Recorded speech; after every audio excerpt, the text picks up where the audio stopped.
Hello all and welcome, and I am the Realist Philosopher, and this is the Realist Philosopher Show, where we talk about the crazy, the nutty, the liberal, the left, which means crazy and nutty these days. So how y'all doing today? I hope you're all doing good, fine, and well, and in this video, I want to talk about a poor guy, a poor white man, we're supposedly privileged by the way, being suspended for following the rules. Yeah, because rules are not made to be followed, they're made to be broken. Yeah, apparently. At least if you're a black person, right? So, wrestling referee suspended after making teen cut dreadlocks, even though those are the rules. Not supposed to have that kind of haircut. You can't have that kind of haircut. It's very dangerous. Your opponent can grab onto your freaking hair, yank, jerk your head, break your friggin' neck, cause damage. It would be very bad. You can't have that kind of hairdo. Not to mention, I don't think it works with the headgear. But regardless, yeah, it's against the rules, so it had to go. And it was his choice, by the way. He was told, okay, listen, you can keep the dreadlocks, you can keep the moldy locks, or you can get rid of them. If you keep them, you can't compete, but it's your choice. If you want to keep them, you want to make a statement, you don't compete, but you keep your dreadlocks, you know?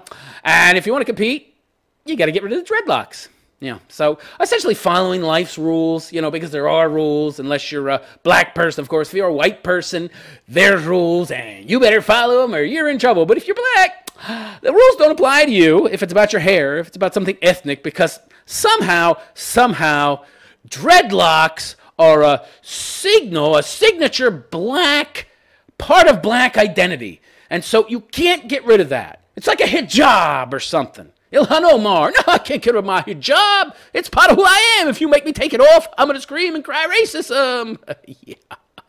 I don't know where this became the case. So referee wouldn't allow Andrew Johnson of Buena to wrestle with a cover over his dreadlocks. It was either an impromptu haircut or a forfeit. Johnson chose the haircut. See, he chose. Then won by sudden victory and OT to help spark Buena to win. There you go. There you go, all right? Yeah. So a New Jersey referee with an alleged racist past. Alleged by who? So somebody said, he's a racist! He's a racist! I'm alleging he's a racist! Where's your proof? Wait. This language is very loose. Can you tell us why it's alleged that he's a racist? Can you give us an example of something he did in the past that makes him a racist? No, I just like to use the word alleged. Somebody said he was a racist, so that's alleged. That's enough. We could put alleged racist in the story because we talked to an anonymous source that said he's an alleged racist, but they didn't give us any examples. Who forced a black teenager to cut his dreadlocks during a wrestling match will be sitting in the bleachers for a while.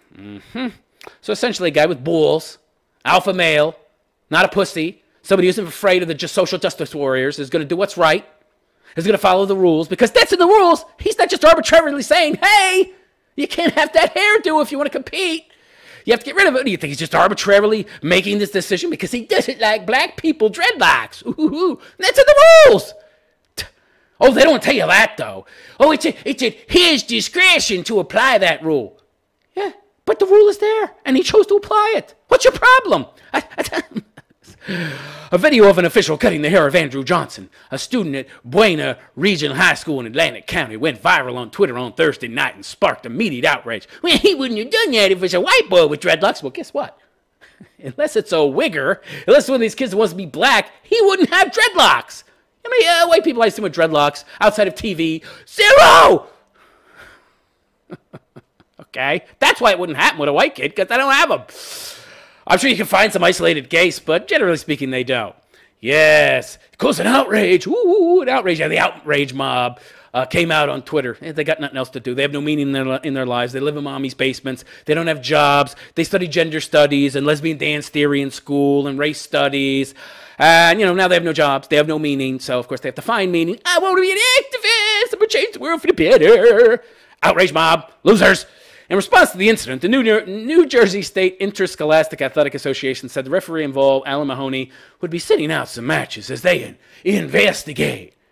Right, so of course they're making the biggest mistake you could possibly make, which is buckling under the pressure of these social justice warriors who are a very vocal minority. But they're the only ones you hear from, you see, because all you conservative wusses out there, you don't speak up. You don't defend this guy. You just slink away in little corners in fear because you don't want to be targeted next, even though you're the majority. You wimps. Stand up for this guy. Given the degree of attention. See, yeah, that's why. Yeah, not because he did anything wrong. He followed the rules. But they want to essentially make the social justice warrior outrage mob on Twitter feel better. They want to placate them. I see. You know, it's always a big mistake to cave into these people and give them what they want. Always a big mistake.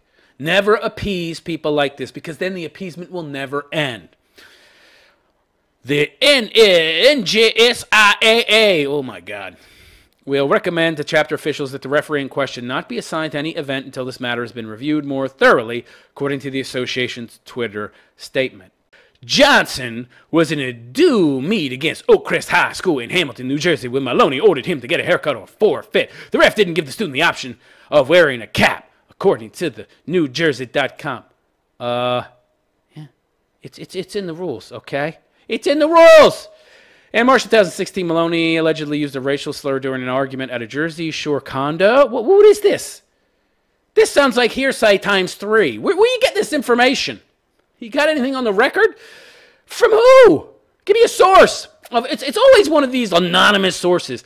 He allegedly used a racial slur during an argument in a Jersey Shore condo after a youth wrestling tournament, so it wasn't in his capacity as a youth wrestling referee. I'm confused. Who cares? I don't care what he's doing outside of his job, his volunteerism, whatever. What do I care? This wasn't in his capacity as a referee. Who gives a shit? He later apologized. What is this? Racial slur. What racial slur? God. How many black people are running around calling whites honkies and crackers? Oh, nobody objects to that. No. I don't care what this guy does in his personal time and how you get this information, number one. Number two, if it's so valid, if it's such strong evidence, why don't you give us the alleged racial slur? Why don't you tell us more detail? Bullshit. Total nonsense. So that's what they're talking about. He made... Man, you can't say one freaking thing in this world to anybody. So he can't talk. He can't communicate to other people. If he does, he's going to be put under a little microscope, and if he said even one thing that steps outside of the groupthink, politically correct narrative, you're going to get fried. See, you can't speak your mind. So, essentially, thought crime. Okay, thought crime. Yeah, we're going to search through your history. We're going to search through your history and try to find one instance of something you may have done wrong or something you may have said at one time that we can interpret in such a context that labels you as a racist to prove our point and make you look horrible because you're white, right? So it goes on by saying that New Jersey Governor Phil Murphy also tweeted his outrage about the incidents. Of course, he's a leftist scumbag. Yeah, he's virtue signaling. Yeah, tweeted his outrage. What outrage? Was he want no rules? Do you understand those dreadlocks? I grabbed them motherfucking dreadlocks. I'll jerk your head. You're going to be in a fucking wheelchair forever. You should let him keep the dreadlocks. Oh, he should be able to put on a cap. What's the cap going to do? I can still grab your dreadlocks. Look at them things. All them ridges and bumps, and I can still grab it with a friggin' hair mesh thing on like those ladies at the lunch counter in the cafeteria used to wear. It's not going to stop me from being able to grab that. What are you talking about?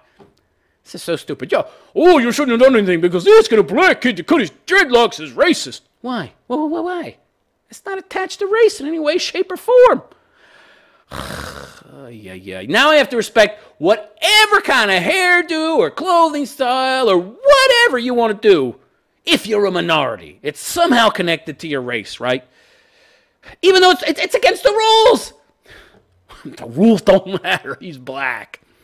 I'm deeply disturbed that Andrew Johnson, a student at Buena Regional High School, of course, he doesn't know all the details yet, and there hasn't been an investigation, but of course he's going to chime in anyway, like the good little leftist that he is, was forced to choose between keeping his dreadlocks and competing in a wrestling tournament. Murphy tweeted, well, it's against the rules to have damn dreadlocks in a match, so maybe, just maybe, if he wants to compete as a wrestler, he should change his hairstyle. Instead of expecting reality to conform to his wants and needs. I don't have to follow the rules. Everybody else has got to follow my rules. And my rules say that I can have whatever fucking hair I want. If you don't like it, too bad. Yeah, that's interesting. The world needs to change for you. And by the way, the kid had no problem with it. He chose to do it. It's his parents that are complaining. They're probably going to sue and try to get some money, so you know where this is going, right? So he goes on to say, no student should have to needlessly choose between his or her identity and plain. So, of course, because a hairdo has something to do with identity, right? I love how they focus on these minute things, these inconsequential things, these very, very surface things that don't have anything to do with who you are. And that's what they latch on to when they try to create diversity, different hairdo and skin color. Of course, when it comes to actual diversity, like actual diversity of opinion, diversity of ideology, diversity of viewpoint, no, we don't want that. We just want the diversity that doesn't really matter, so that we can then get rid of the diversity that does matter, right? We want groupthink. We don't really want diversity when it comes to freedom of thinking. No. So, should this guy have been suspended? Did this coach do anything wrong? And by the way, this kid wasn't made to cut his dreadlocks. It's not like the guy grabbed his head and said, I'm cutting your hair off, boy! Boy, I'm cutting off your nappy hair! It's too nappy! You can't compete with nappy hair! That's the way they're trying to make it sound. I never understood these dreadlocks, by the way, anyway. It's like you're trying to make a statement. You're an American. Why don't you have American hair, okay?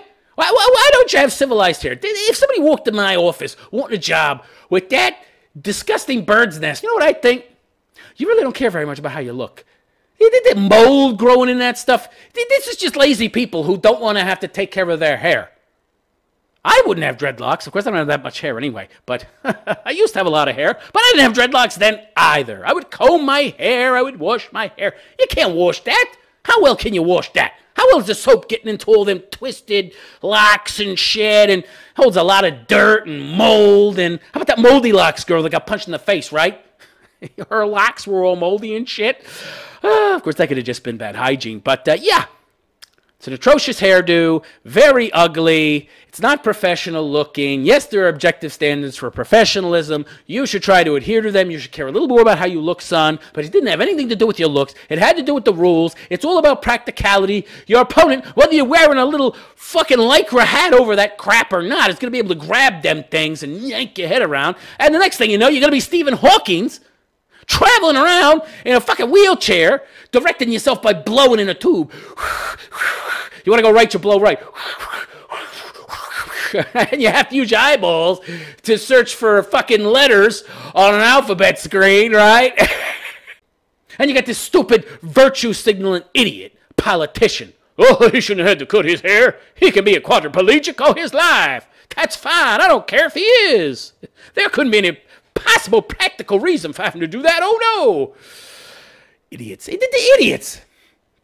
So let me know what you think in the comments section of this video. Please like and subscribe to my channel. Check out my SoundCloud page where I have a lot of podcasts. Check out all my social media. And also consider donating to my channel. I don't get any monetization from YouTube at all. So if you could contribute. And also, please consider checking out my Monday to Friday live call-in show that airs from 9 to 10 a.m.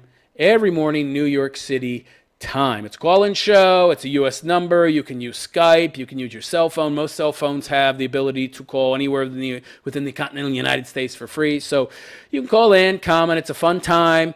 It's a good listen. I suggest you check it out. And if you want to donate, you can go to therealistphilosopher.com/donate. That is therealistphilosopher.com/donate. $1 a month, $5 a month. Whatever is comfortable for you, I would appreciate whatever you can do. And that's it. I am the Realist Philosopher, and I wish you a good day. Take care.